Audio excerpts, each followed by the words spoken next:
This video you will see how to split cell in Word table. To split cell in Word table, click inside the cell you want to split.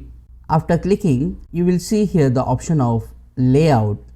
Click on this tab, and under this tab you will see the option of split cell. You will need to click on this icon. After clicking, you will see this split cell dialog box. Now you will need to enter how many number of columns and how many number of rows do you want. So let's say we want 2 columns. That means we want to divide this into 2 columns. And how many rows do you want?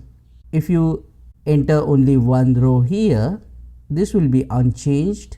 So let's make it 2, and then after clicking on OK, as you can see, we have 2 columns and then we have 2 rows in the cell. There is one more method. You can right click inside the cell and you will see the option of split cell. You can also click here and you will see the same dialog box. Just enter the numbers and then click on OK to split cell in Word table. Click on that like button, comment below and let me know if this video solved your problem.